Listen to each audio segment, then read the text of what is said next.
Everyone, मैं हूं लुना तनवीर और टारगेट फॉर आईक्यू की तरफ से आज मैं ये टॉपिक लेके आई हूँ। ज्यूरिस्प्रूडेंस पे मैंने पहले आप लोगों को डेफिनेशंस का एक वीडियो भेजा था जिसमें कि डेफिनेशंस के बारे में मैंने बताया था कि वो बहुत इंपॉर्टेंट डेफिनेशंस हैं फॉर यूपी पीसीएसजे प्री। अब हम आज जो पढ़ेंगे वो हम एनालिटिकल स्कूल के एक ज्यूरिस्ट के बारे में पढ़ेंगे जो कि हैं जॉन ऑस्टिन।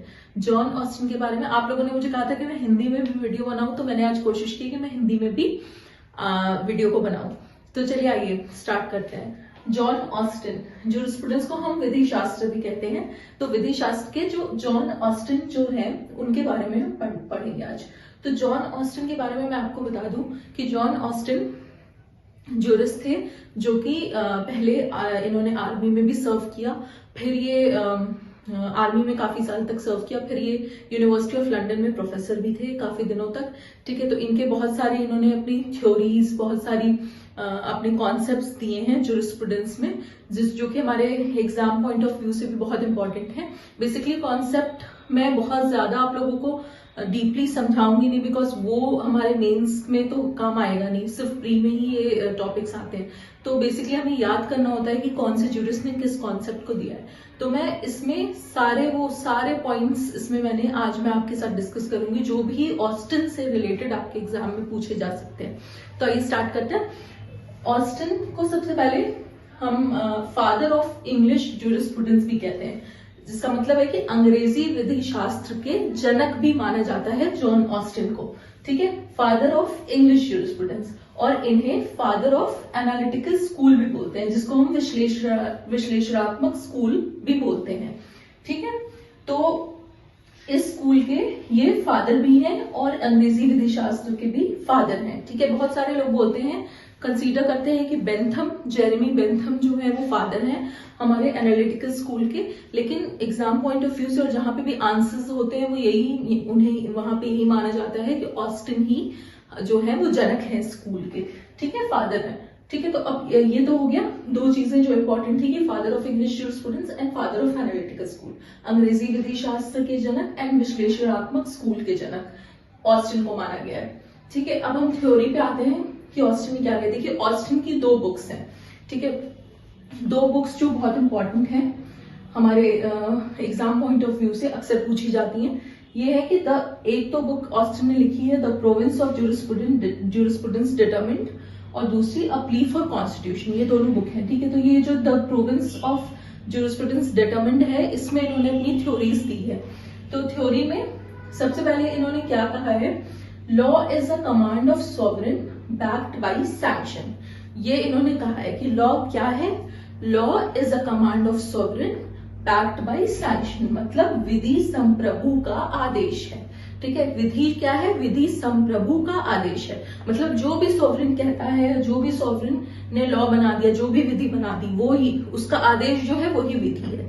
ठीक है, उसको सैंक्शन से बैक किया गया। सैंक्शन मतलब प्रतिबंध, स्वीकृति, कुछ भी कह लीजिए, तो उससे उसको बैक किया गया है। ठीक है, तो law is a command of sovereign backed by sanction, विधि जो है विधि संप्रभु का आदेश है।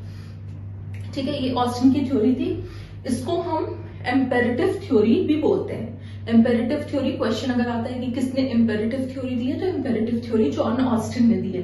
ठीक है, जिसको हम हिंदी में आज्ञात्मक सिद्धांत भी बोलते हैं। ठीक है, एम्पेरेटिव थ्योरी को हम हिंदी में आज्ञात्मक सिद्धांत भी बोलते हैं।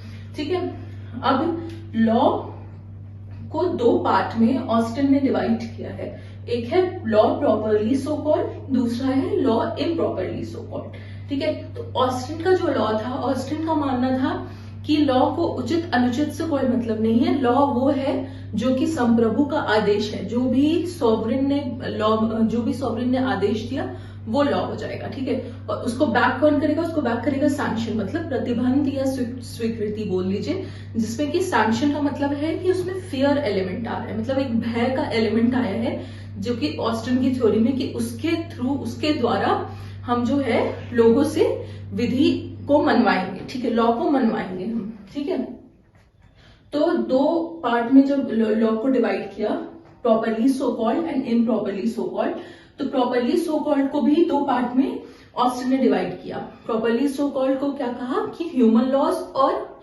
डिवाइन लॉज, दो तरह के लॉज होते हैं।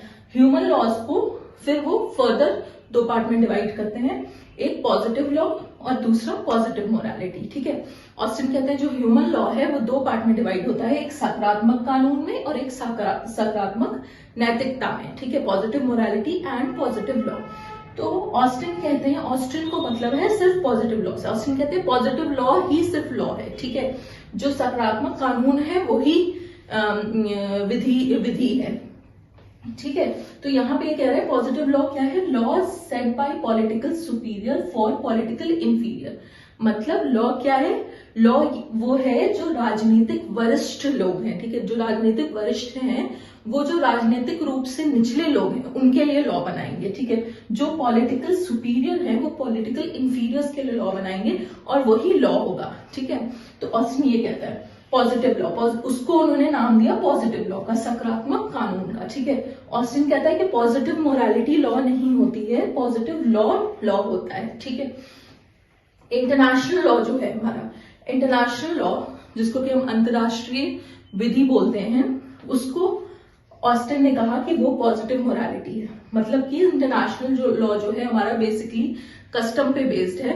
ठीक है, रीति रिवाज पे बेस्ड है, कस्टमरी लॉ है, तो उसको उन्होंने पॉजिटिव मोरालिटी बताया है, मतलब कि सकारात्मक नैतिकता बताया है अंतरराष्ट्रीय विधि को हमारे। ठीक है, international law is no law in the eyes of Austin, international law is only positive morality. ठीक है, उसके बाद जो एक इम्पोर्टेंट पार्ट है वो ये है कि कस्टम को ओवरलुक किया है ऑस्टिन ने, मतलब कि जो रीति रिवाज है, रीति रिवाज को अनदेखा किया है। ठीक है, प्रतिगत जो कानून है उसको ऑस्टिन नहीं मानते हैं, वो सिर्फ वैसे लॉज को मानते हैं जो कि पॉलिटिकल सुपीरियर ने पॉलिटिकल इंफीरियर के उन्होंने बनाया है, जिसको हम इम्पेरेटिव थ्योरी भी कहते हैं, आज्ञात्मक सिद्धांत भी कहते हैं।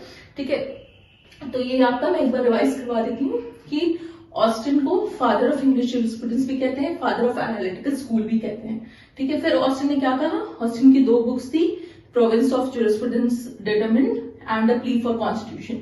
तो उसमें ऑस्टिन ने कहा कि law is a command of sovereign backed by sanction, विधि संप्रभु का आदेश है जिसको कि स्वीकृति के द्वारा बैक किया गया है। ठीक है, अब लॉ को उन्होंने दो तरह से डिवाइड किया, प्रॉपरली सो कॉल्ड और इम्प्रॉपरली सो कॉल्ड। जो प्रॉपरली सो कॉल्ड है उसे पॉजिटिव लॉ बोला है उन्होंने। पॉजिटिव लॉ कौन से लॉ होते हैं, वो लॉ होते हैं जो राजनीतिक वरिष्ठ लोग जो होते हैं, वो राजनीतिक तौर पे जो निचले लोग होते हैं उनके लिए जो लॉ बनाते हैं, मतलब कि law set by political superior for political inferiors, उस लॉ को ऑस्टिन ने पॉजिटिव लॉ कहा है। दो तरह के लॉज में ह्यूमन लॉज को डिफाइन किया, एक पॉजिटिव लॉ सकारात्मक कानून, दूसरा पॉजिटिव मोरालिटी सकारात्मक नैतिकता। ये दोनों में किया। इंटरनेशनल लॉ को उन्होंने सकारात्मक नैतिकता बताया, पॉजिटिव मोरालिटी बताई है।